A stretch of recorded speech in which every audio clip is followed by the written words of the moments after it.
the businesses that we've had that have been successful have been very nichey, right? The riches are in the niches. The businesses that we've had that have failed, and we've had a handful of those along the way, have been in very competitive markets. So, for example, wholesaling in Philadelphia. Like, there's a ton of wholesalers out there, right? So, and we had a private lending business that didn't quite work out for us. And again, lending in Philadelphia, you know, there's tons of companies and that are doing that. So it was not very competitive. So I always try to encourage people to, you know, hey, if you want to go into multifamily, great, but pick a niche in multifamily. You know, maybe you want to be, you know, 200 to 300 unit apartments in the Pacific Northwest that have, you know, such and such characteristics, and then, you know, you go deep in that niche. You find that niche and go deep in it. You got to do the research, find the right one. Then when you go to your investors, you can say, hey, this, you know, these are our strict criteria for acquisition, and this deal fits it, and then it just makes it a lot easier for the investor to say yes to that. Yeah. Welcome to Burning the Ships podcast, and I'm your host, Jason Seward, and today we have Tom Dunkel on the show. Tom, welcome to Burning the Ships. Hey, Jason, great to be with you and all the listeners. I'm looking forward to our chat today. I've certainly been in and around real estate about 20 years now, and did some kind of cool stuff even before that. But yeah, my ships have been burned for a long time. I love it. But it's been a great journey, and you know, we've just been involved in a lot of different stuff, and I'm sure we'll get into all of it. Yeah. But it's been a fun journey. Yep, I'm excited to get into it. And Tom, I mean, I like to be transparent with the audience, because a lot of my guests I know, like, I know their story. I've known them through just my different networks and stuff like that. But occasionally, Yep. I get a guest on here that I literally meet the first time when you hop on, and this is the case with you. And to be honest with you, these are my favorite episodes, because other than our little 5-minute chat before we started recording, I don't know your story. So what that does for me, I'm a very curious person, so I can't wait to hear it. And I think that will come through and play well to the audience. So that said, Tom, I want to get things kicked off with just turn it over to you in any form or fashion you want. Introduce yourself, your background, and then I'll have plenty of questions from there. Yeah, sounds good. Yeah, so I'm Tom Dunkel. I'm the managing principal of Eagle Capital Investments, which is my latest venture. But I'll go back a little ways, especially because since before we hit record, Jason, you know, realized that I spent some time down in your neck of the woods, down there in Virginia. I went to business school at William and Mary, and I got out of there and started in the corporate world. I was doing mergers and acquisitions, doing corporate finance stuff. Started out in the aerospace industry up in DC, which was great. I was surrounded by some amazing people, you know, Harvard MBAs, Wharton MBAs, ex-fighter pilots. I actually had a couple of astronauts on our board of directors. Anyway, just a great environment, and we were growing aggressively through acquisition. So very early on in my career, I was building the financial models, I was doing the projections, I was getting the package ready to show to the bank and to the equity investors and all that stuff. So, you know, the dollars were much bigger than what I've been doing in my own personal and entrepreneurial career, but it was a great foundation. And so, you know, just cutting my teeth in that world was great. And so I got the deal bug, and then, you know, moved on from there to a couple of other companies, continuing to do deals, do acquisitions, you know, raise the capital, you know, from these big private equity firms and the big banks and all that sort of thing. And up until 2006, when my boss called me into his office, he's like, "This isn't working out."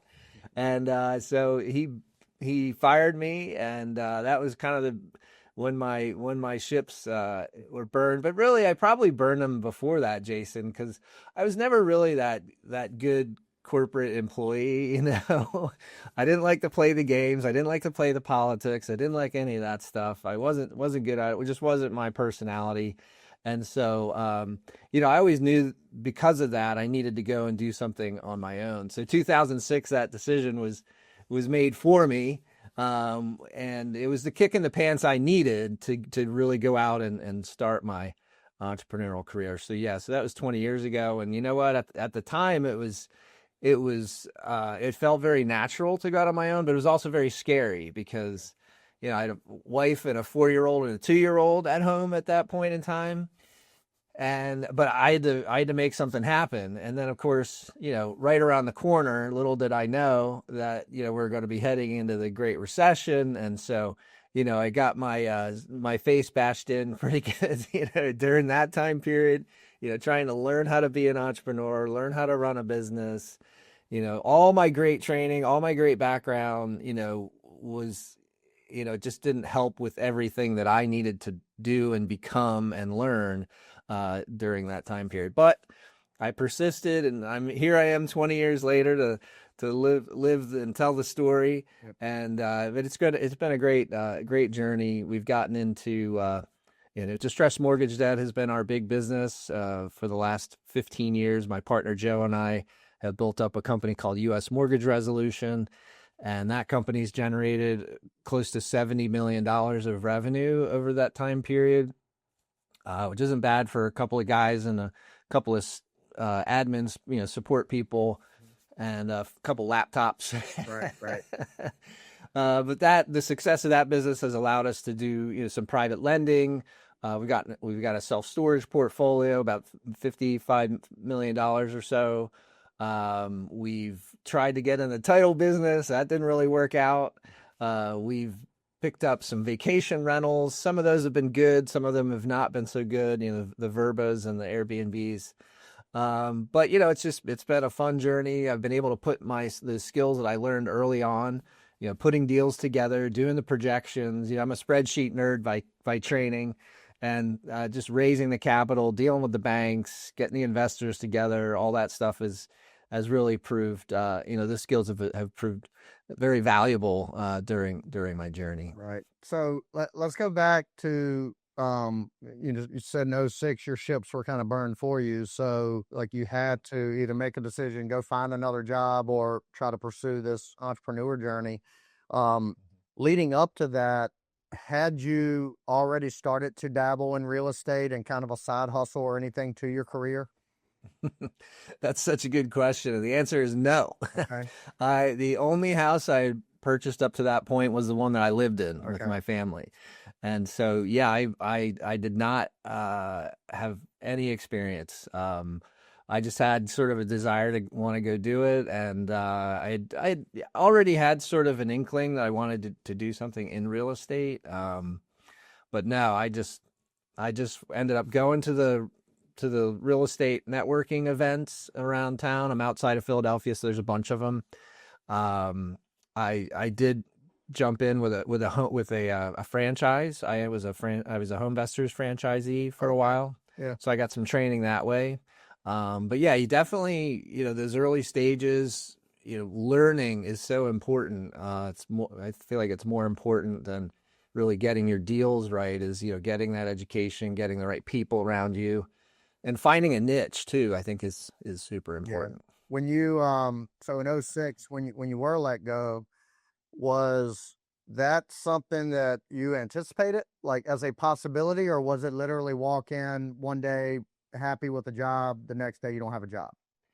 Yeah, I guess I had some inkling, because up to that point I've been a deal guy, right? I've been doing the deals, raising the money, putting the projections together, all that stuff. And this role was different. It was more of an operational, internal, kind of reporting role.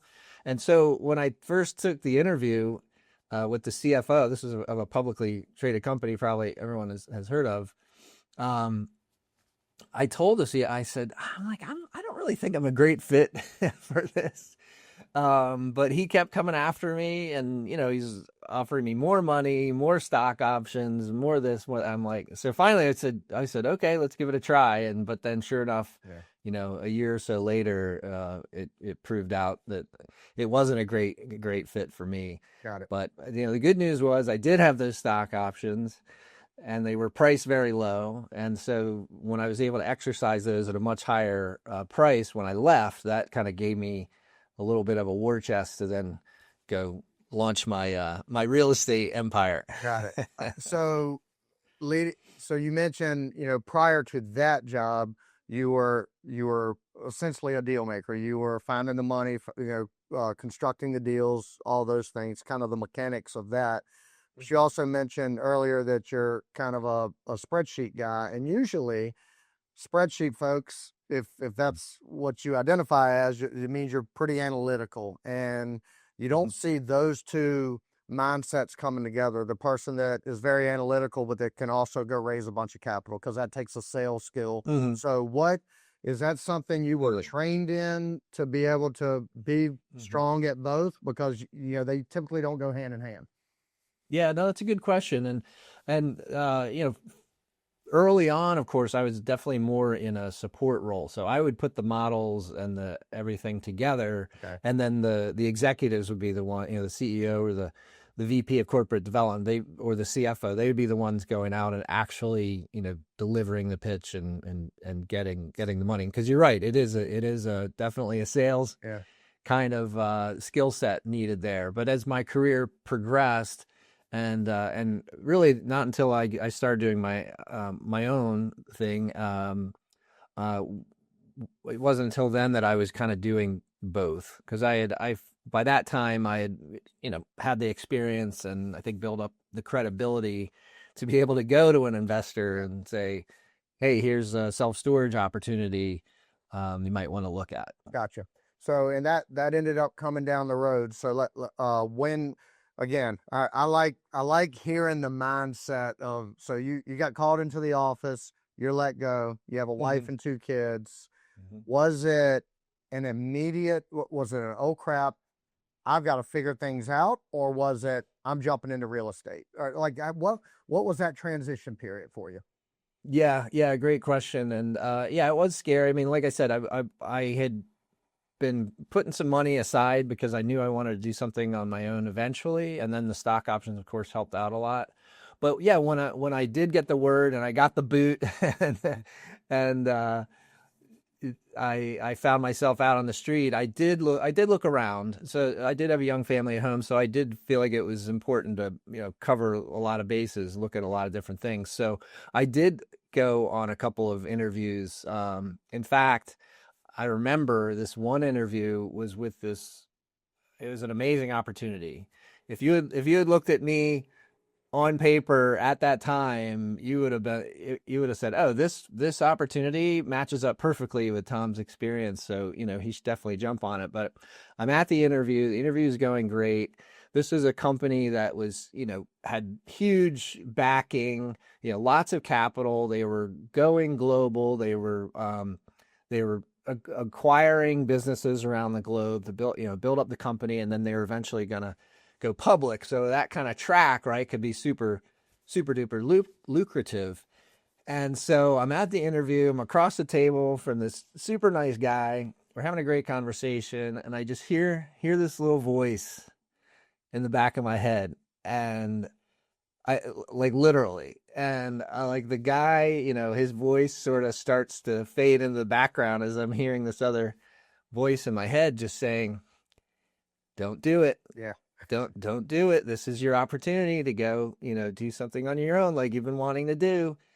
And so I get home from the interview, I call up the recruiter, and I say, "Hey, this sounds like a great opportunity, but I need you to pull my name from consideration because I'm going in this other direction." And there's like a silence on the other end of the line. He's like, "You're their guy, right? Like, they really want you, and they're putting together this, the salary and the bonuses and the pre-IPO stock options." I said, "I get it. I know all that, but I've just got this. I'm being pulled in this other direction. I've got to give it a try." Yeah. And so I did. I looked around at multiple entrepreneurial things too. I didn't. I looked at like learning centers, and I forget what else, different franchises and stuff. And then, but I had had an interest in real estate. I guess real estate kind of skips a generation because my parents weren't really into real estate, but my grandparents were builders and into real estate down in Florida. And I don't know if this is true or not. I'm just going to make it up, but I'm pretty sure my grandfather was one of the first people on the planet to do like a seller second. Because what he would do is he would build a house Yeah. and he would sell it to someone, and then he would hold some of the paper. So anyway, I think it skips a generation. Yeah.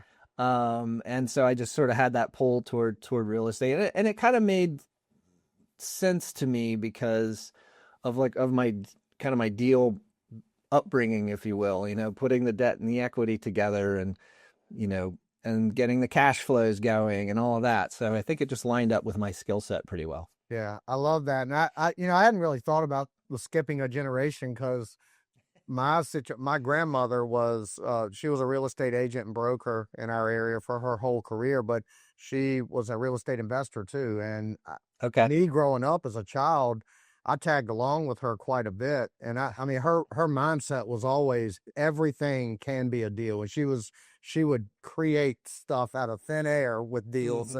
But my mother, her daughter, no interest in real estate, like Right. zero. But I always had an interest in it by Right. being kind of just through osmosis, being near my grandmother. So that's interesting you say that. I don't know if I have young kids, so I don't know if either one of them will be interested. We'll see. So My kids are in their 20s and they have no interest. okay. No interest whatsoever. Gotcha. Yeah. In fact, my son, he's probably doing, I cannot think of a career that's more opposite of what I'm doing. Okay. What is that? He is a submarine officer in the U.S. Navy. Wow. You can't buy real estate underwater. That's awesome. Okay. So yeah, I definitely I'm as we get towards the end, I want to come back to like your children because there's parenting is a big part of this journey as well, I can imagine. So we'll talk about Sure. some mindset stuff there, but kind of related to that is you mentioned, again, you went through this transition in '06 with a young family. It is, in my opinion, the road is very difficult if you don't have a supporting spouse. So take a few minutes to speak to that support, kind of what your wife's mindset was. Obviously, there had to be some fear and anxiety on her end as well. But how did you guys navigate that and speak to that support if you can? Yeah, absolutely. Well, thankfully, my wife did have a job, so she was getting the regular paycheck. We both kind of had the mindset early on in our relationship that, we definitely wanted to live below our means. And so we were always good savers, good investors. Back then, it was just kind of the stocks, bonds, and mutual funds kind of things. But we did live that way. And then, when the kids come along, we maintain that. What we tried to do is to be a little more specific about that was we tried to have all of our expenses covered by our paychecks, right? So that any bonuses or whatever that came in, that was gravy, and we wouldn't even touch it. That would get set aside. Right. And that was in addition to us, maxing our 401ks and that sort of thing. So we very, very much, kind of, living below our means at the time so we could, have a good cushion for later. And and part of the reason that was important was, I think that's just general good personal financial management. But talking about mindset, right?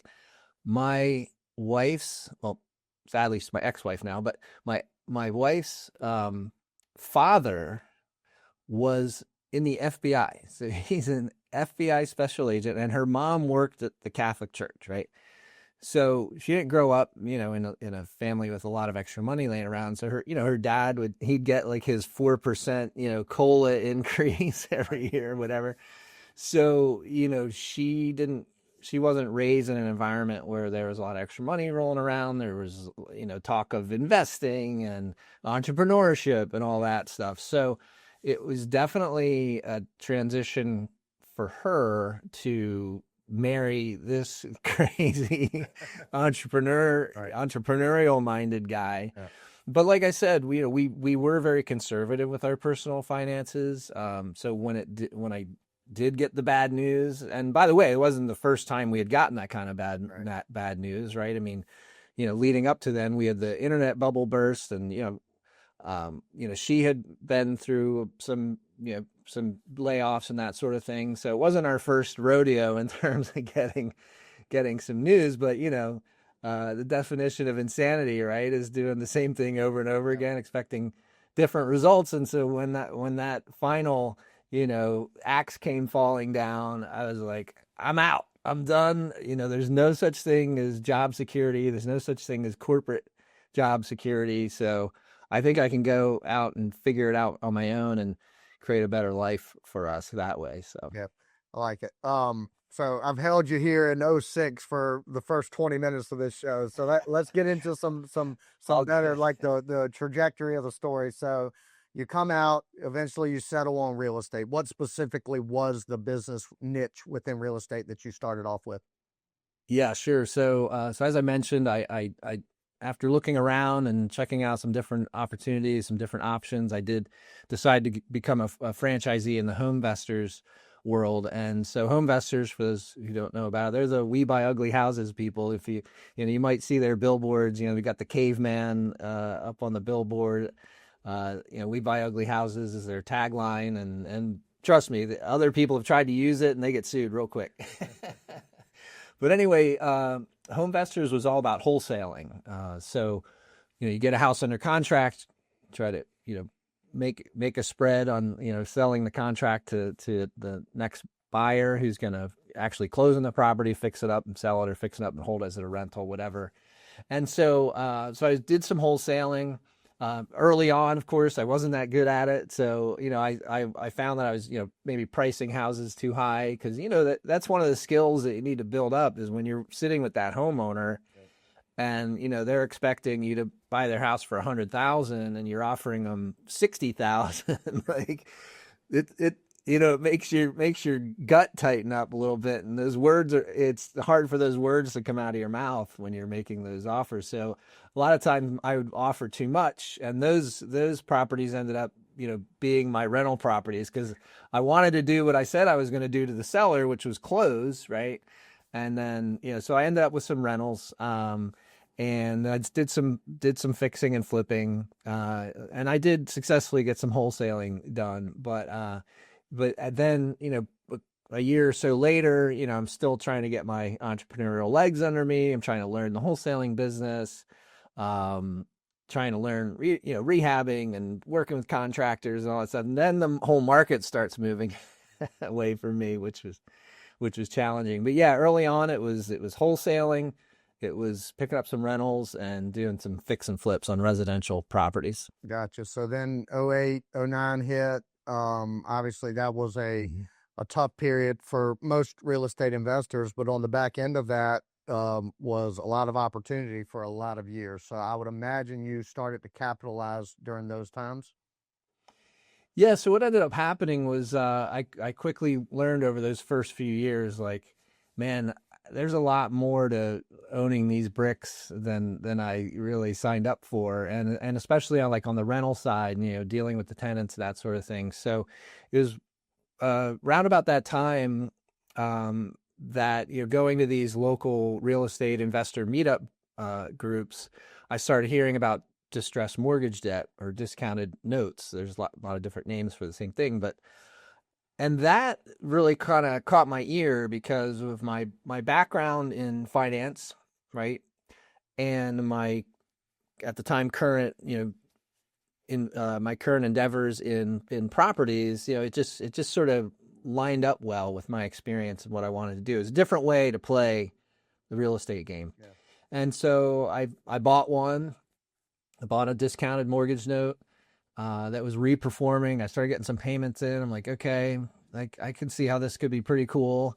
And then I bought another one, and then I met my partner Joe Downs. We met at a real estate investor networking event, and he had been doing TIC syndications, tenant and common syndications in the commercial real estate industry when, when '08 hit and that whole world came to an abrupt end. So we were both at this investor networking event trying to figure out our next move. And I was telling him like, hey, I'm looking at these distressed mortgages, and he's like, you're crazy. Why would anyone buy one of those? I said, I don't know. Hey, you're a smart guy. Why don't you go, do some due diligence? And turned out we lived around the corner from each other, and in between our houses was a bar. So I said, hey, we'll meet back here at the bar in a couple weeks after you go do some due diligence, and let me know what you find out. So a couple weeks goes by, we meet at the Oakmont pub in Havertown, Pennsylvania, and he's like, I think you might be onto something here. And so at the Oakmont pub in Havertown, we flipped over the paper placemat and we kind of sketched out our business plan on the back of that placemat, and that was 16 years ago. That's fantastic. So, okay, so we're gonna go there now because I'm intrigued. So, Sure. a couple things here that I want to dissect. Number one is the value and importance of like attending these networking groups as you're trying to build things and build those relationships, because you literally just shared a story where you showed up in an event, you rubbed elbows with this individual you've never met before, vice versa. You have an idea, you share it with him, he's a little intrigued, and now y'all just happen to live close together, and 16 years later, y'all blown it up into what it is. So that's number one. Was that intuitive to you to know early on in your entrepreneur career that you needed to be in rooms like that? Yeah, I mean, I realized, up to that point, I had great education. I went to some great schools, and so I knew I needed to be educated. But I also knew I had to go a completely different route about getting educated, because this was not classroom, kinds of things. And so going to the networking events, going to the local events, going to through Homevestors, I was able to go through. Go to some national events, that was pretty cool too. See what other people are doing in different markets, what was working, what wasn't working, some creative things, this and that. But yeah, it's important. And I've actually spoken about this on stage before. Is I feel like there's three key things. One is your team, getting, and not just your internal team, but your kind of external team, right? And so you meet those people by going to the networking events, joining the mastermind groups, spending a couple bucks to go to the event down in Orlando or out in Phoenix or whatever. And as a golfer, I don't mind going to those. I always fit in a little golf and go down there. But yeah, that's hugely important, that team. And then the second thing is just the knowledge. Like, you've got to go really deep with the knowledge and go out and find it and get it and read the books and go to the seminars, go to the webinars. And then the last thing is the niche. So the businesses that we've had that have been successful have been very nichey, right? The riches are in the niches. The businesses that we've had that have failed, and we've had a handful of those along the way, have been in very competitive markets. So, for example, wholesaling in Philadelphia, like there's a ton of wholesalers out there, right? So, and we had a private lending business that didn't quite work out for us, and again, lending in Philadelphia, there's tons of companies and that are doing that. So it was not very competitive. So I always try to encourage people to, hey, if you want to go into multifamily, great, but pick a niche in multifamily. Maybe you want to be, 200 to 300 unit apartments in the Pacific Northwest that have, such and such characteristics. And then, you go deep in that niche, find that niche and go deep in it. You got to do the research, find the right one. Then when you go to your investors, you can say, hey, these are our strict criteria for acquisition, and this deal fits it. And then it just makes it a lot easier for the investor to say yes to that. Yeah. No, I love all that. And we've leaned into that as well on our side. The masterminds. I mean, we're in a couple national masterminds, couple really big ones, couple smaller ones, but we're always every few months we're at another event with these people. And for those listening that like are starting to get into that, like this is important. What you're talking about is very important, getting in the groups. But it's one thing to get in the group, show up to the events, play golf, and move on, go back home. It's another Mhm. thing, you stamp that relationship by getting together outside of that group. So you meet a lot of these people at these events, but a lot of times it's kind of speed dating. You're talking to this person, it's real Sure. chaotic, it's a lot of speakers, but Hmm. you've got to curate these relationships beyond that event. And that's exactly what you guys did. Um, Yep. I, 100%. yeah, and you mentioned like niching down. I love that as well. So Mhm. our main business now is private lending, right? Well, there's a private lender on every single corner. So That's before right. we leaned into it heavy, we had that Yeah. same mindset. How can we get niche and just be a little bit different, maybe a lot different in some ways than everybody Hmm. else around us? And for us, it was do it as a debt fund, and because we knew nobody else was operating, we had a lot of co-lenders, and we still do a lot of co-lenders, a lot of Hmm. people lending their own money, a lot of brokers, but nobody had full control of the process in our market anyway. Yep. So that's what we built out. We knew we could raise the capital, and that's where our successes come from, through niching down and kind of finding a little bit of an area that nobody else was kind of playing in. And Hmm. I love that as well. You mentioned the notes. Do you know Eddie Speed?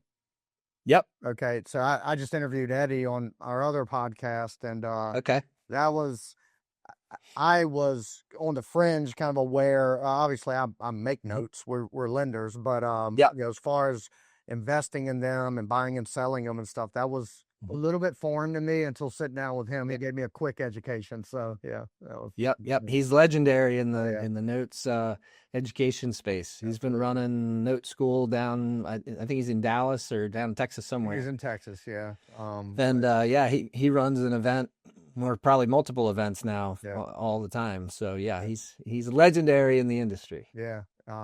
And so you guys, that became the main business, and then it sounds like Mhm. everything else was probably a spinoff of that, or you mentioned you tried several other things that Yep. didn't work out. But you Mhm. also mentioned early on that you started getting into storage facilities, and you have a big portfolio of that. So Mhm. where did that evolution come in as part of the story? Yeah, sure. So, what Joe and I realized when we were building our distressed mortgage debt business was it's kind of feast or famine in that industry. It can be, deals, the deal flow can dry up real quick, and it can dry up for a long period of time.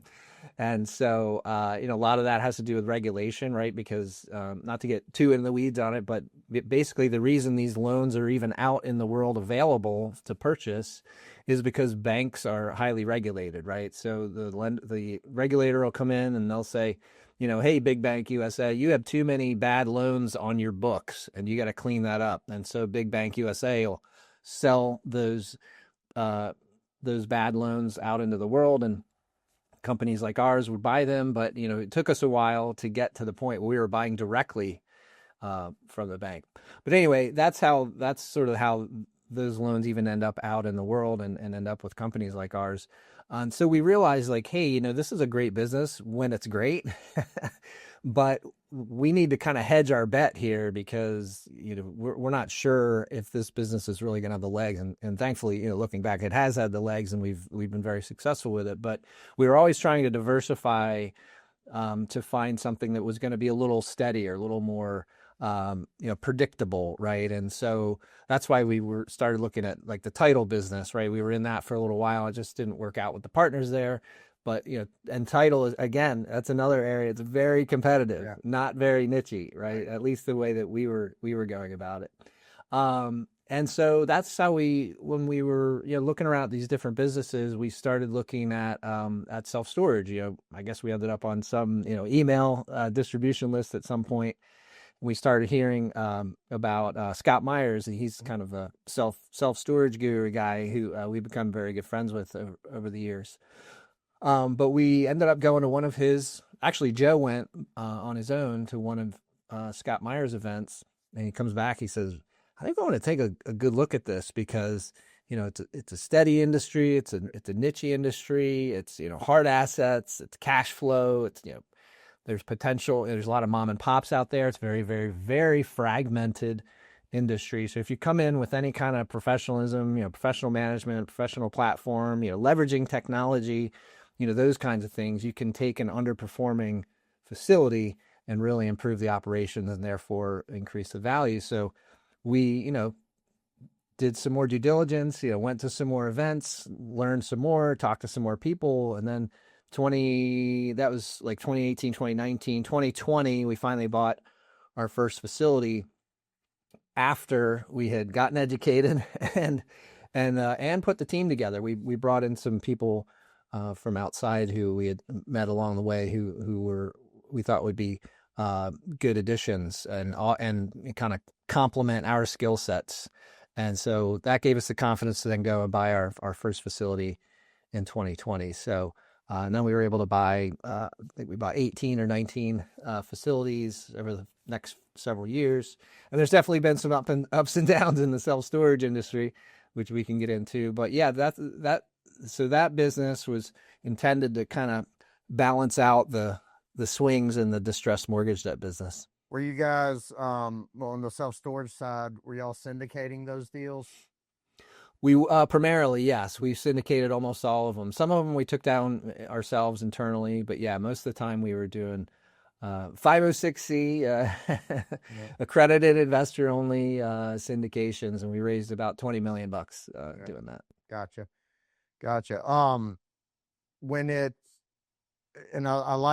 I like the idea of doing it to kind of plug the potential holes in the other business, right? Diversify, which everybody That's right. kind of relate to. Yes. Now we're here in 2026, so you guys got going heavy in 2020. Is kind of looking forward. Is there another road of diversification in there potentially coming, or are you guys going to stick to the few things that you're pretty solid at? Yeah, I feel like at this point we're sticking to the few things. There's a couple little kind of outshoots coming from the self-storage business.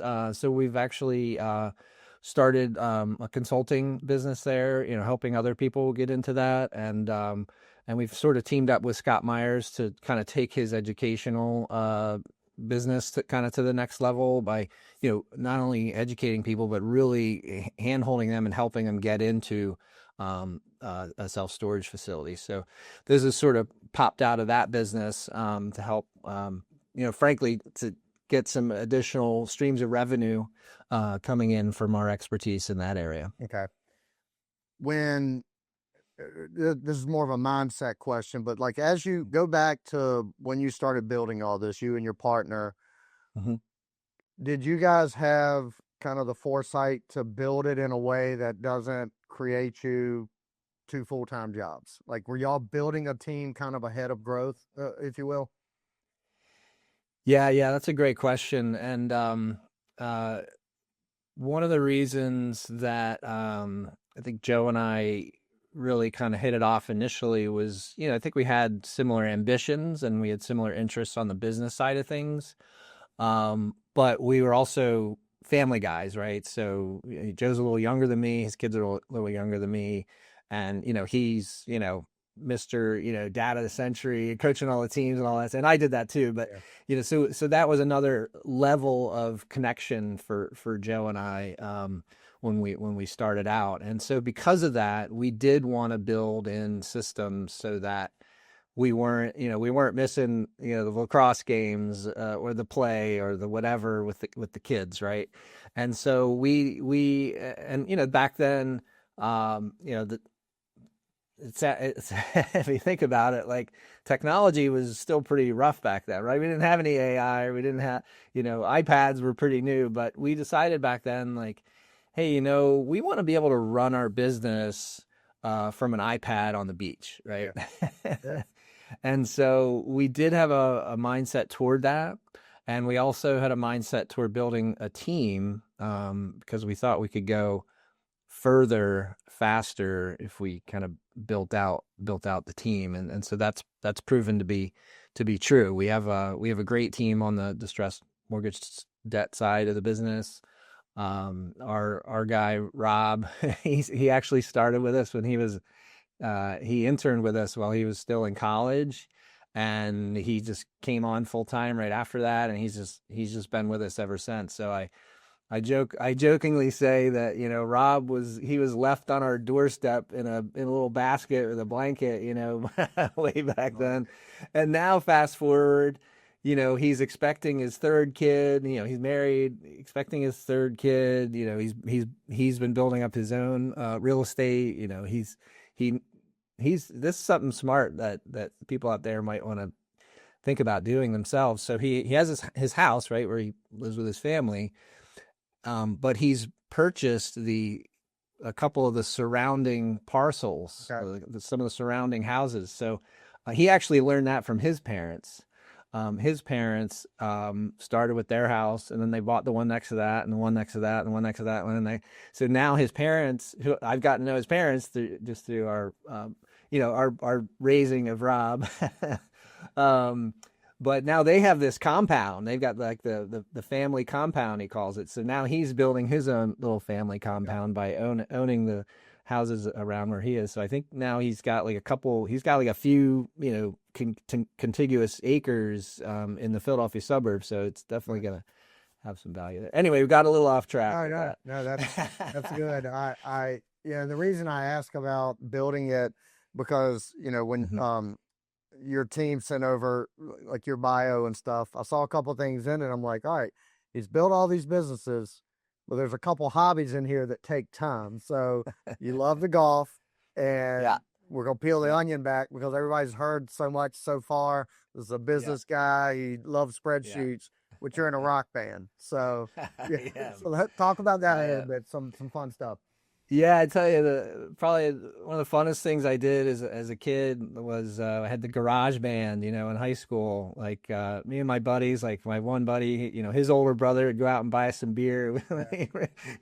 We'd hang out in the garage and have a couple beers and play some music, and we just had a lot of fun with that, and ended up sounding pretty good, I thought.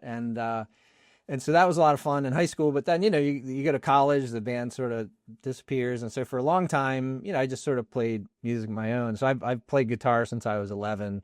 Before that, I played piano. My dad was a musical guy. So anyway, it's just always been an interest of mine, kind of right in parallel with golf. So, but yeah, I was got away from it for a little while. But now, my kids are out of the house, right? I'm an empty nester, and the businesses are kind of running themselves more or less. And so I have some free time. I said, hey, you know what?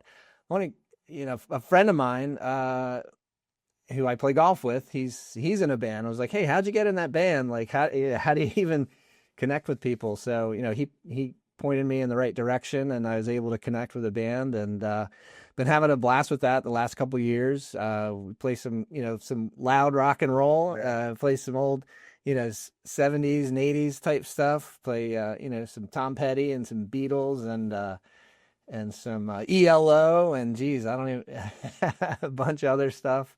Yeah. And it's just a lot of fun. It's a great outlet, creative outlet, and I just get a kick out of it. It's a blast. I think it's a good takeaway too for folks like that are building something. Like, build it to a point, or with the mindset of, I'm not building this to work in it until retirement. Like, build it so you said it earlier, you can run it from a beach, or you can, if you got to take a call at the turn on the golf course, or, in between gigs or something like that, you can still, That's right. still do your thing. And, Yeah. so I love that you've built something so big and successful, yet you've still done it in a way to free yourself up to be the father that you talked about earlier when you were raising your kids, the coach, and all the stuff.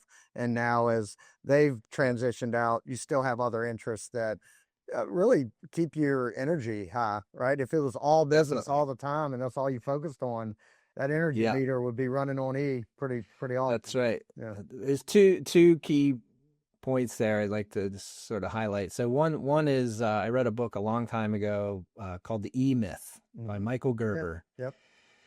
And basically what he says is it's the entrepreneur myth, right? Basically, the people go out and they think they're being entrepreneurs and they build this business, but really they've just created a job for Yep. themselves, right? And so it kind of goes along with Robert Kiyosaki and the four quadrants kind of thing.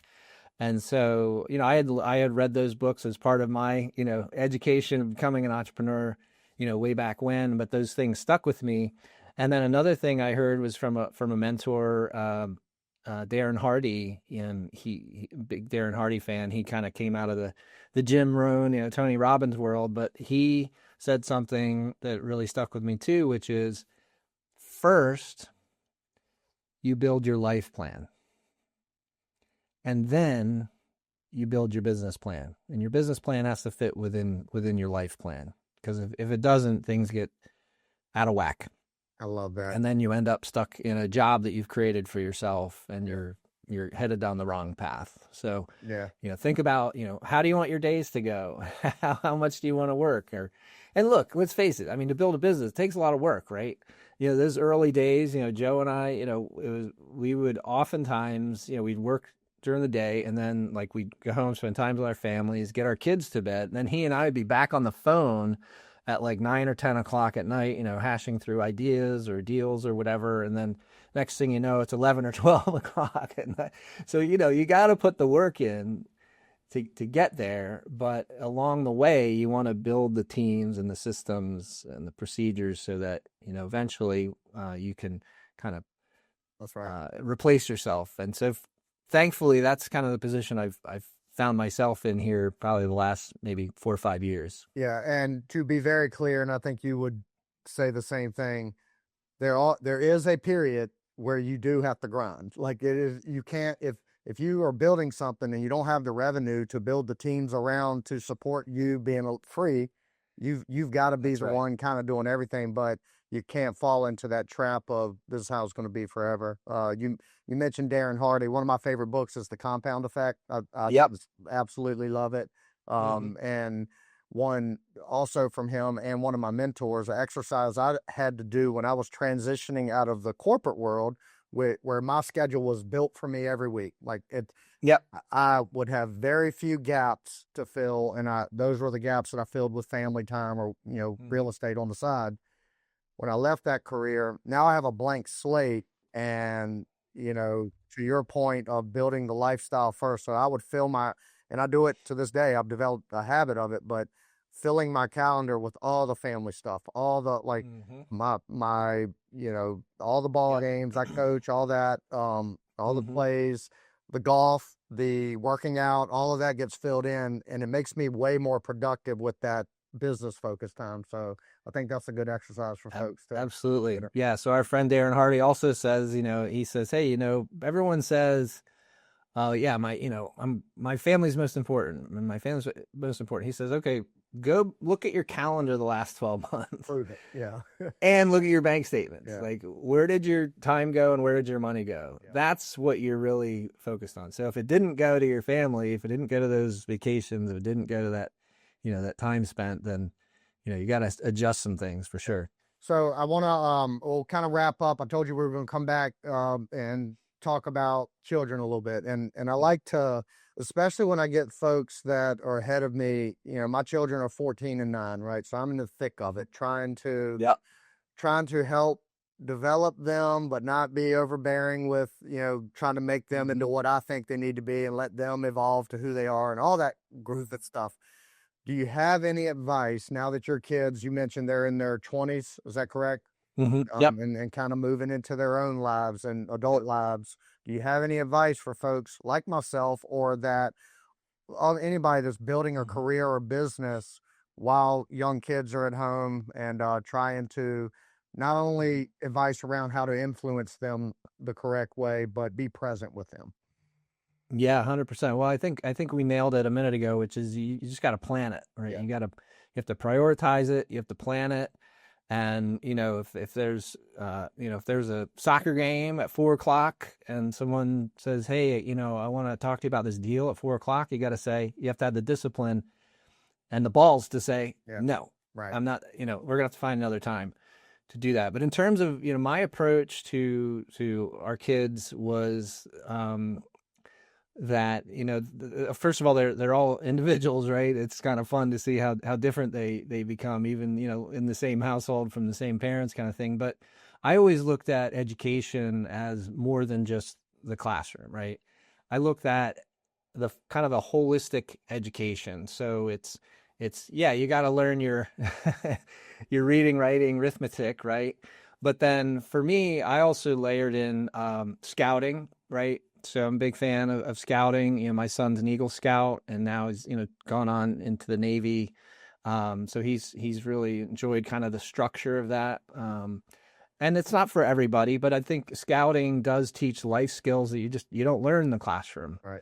So I feel like scouting is important. I feel like music is important. As I mentioned, I've been playing guitar, and music has been a part of me for a long time. And I think, learning music is almost like a different language, right? You got to read the notes and, do the time, and then you have to learn from the teacher, and you got to practice, and you got to, right? So I feel like music is important. Sports is huge, very important, teamwork, losing, Yeah. winning, Yeah. being a good teammate, being a good player for your coach, that sort of thing, I think is super important. And so I think all of those things kind of wrapped together are important for education. And I know, I know kids are stretched every which way these days with, different, sports teams and travel teams and this and that. But I think it's important to try to, especially early on, I think try to hit all of those bases.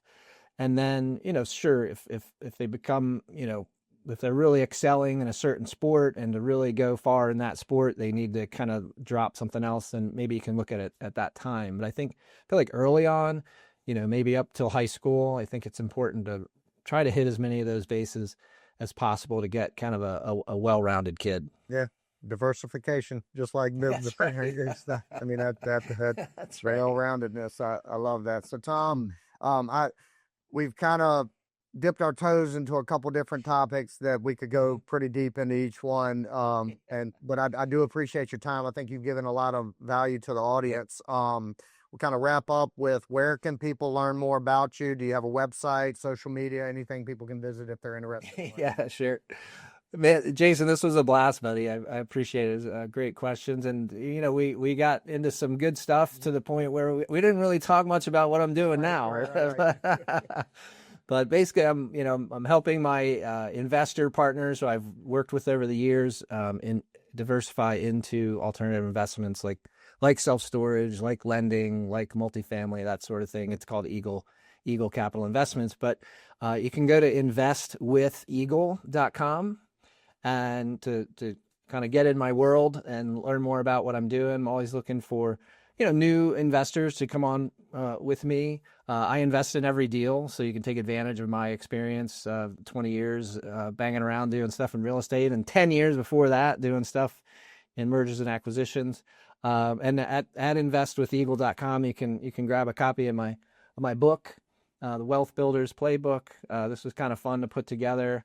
You might like it, Jason. I had a little fun with it, and all the chapters are basically, guys and girls, guys going out on the golf course, or enjoying a bourbon and a cigar afterwards or whatever. But they're talking about investing, and they're talking about, how do I avoid burnout? Because they might be a really successful lawyer, or they have a successful real estate business, and they're actively they're actively managing these assets, and they're like, how the hell do I get out of this? My kids don't want to take it over.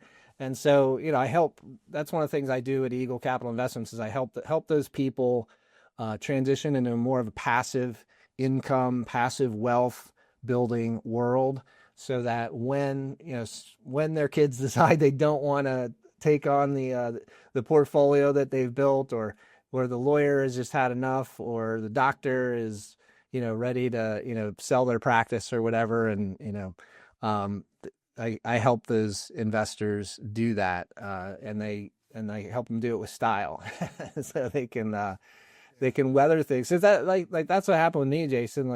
We didn't even get into it, but when the internet bubble burst, right? There's always going to be some disruption. 100% chance that your career is going to be disrupted by something. And so you have to diversify your wealth and income streams. And if you're building your real estate business, that's great, but don't forget, you've gotta build it like we were talking about, so that maybe it doesn't need you. Maybe it has a manager that's running that, and gives you time to spend with your family or whatever. So you got to build those alternative streams of wealth and income, and that's what I help to do, and that's what I talk about in the book. I'm definitely going to get a copy. Anytime I have a guest on that has a book or books, I usually buy a couple. We run a local RIA here where I'm at every month. So we do a door prize of different books. So this is a book that I'll get a couple copies and we'll give away at our next meetup. So it's awesome. Can't wait to read it myself. So we'll drop links to all this as well in the show notes so people can check you out further. And Tom, Cool. I mentioned kind of before we started recording, we're launching actually next week. The first episodes come out, the Dealmaker Catalyst podcast. And that one is going to be very tactical within business and real estate. So what I'd love to do, and I'll keep in touch with you, is get something on the calendar over the next few months and have you come in and pick a lane that we want to niche down into and get tactical with it if you're interested. So sounds good, my man. This has been a lot of fun. I appreciate it, and I appreciate it. It was great to meet you. Hopefully next time you're in Williamsburg, like I said, I'm only a few miles away, so let's go around the golf or a beer or something. So sounds good. I look forward to it. Thank you. Thank you for tuning in to this episode of Burning the Ships. I want to give a special thanks to our sponsor, 608B Capital, helping real estate investors secure fast, reliable funding to fuel their boldest moves. If you're ready to take your investing to the next level, visit 608bcapital.com to learn more. If you found value in today's episode, please take a moment to rate and review the podcast. Your feedback not only helps us improve, but it also helps us reach more people who are ready to burn the ships and commit fully to their goals. And don't forget to share the episode with someone who needs that extra push to take bold action. I'll leave you with this. Burning the ships isn't just about removing the option to retreat. It's about unlocking the courage to charge forward. No matter the odds, the past is behind you and the future is yours to conquer. Thank you for listening, and I'll see you next time on Burning the Ships.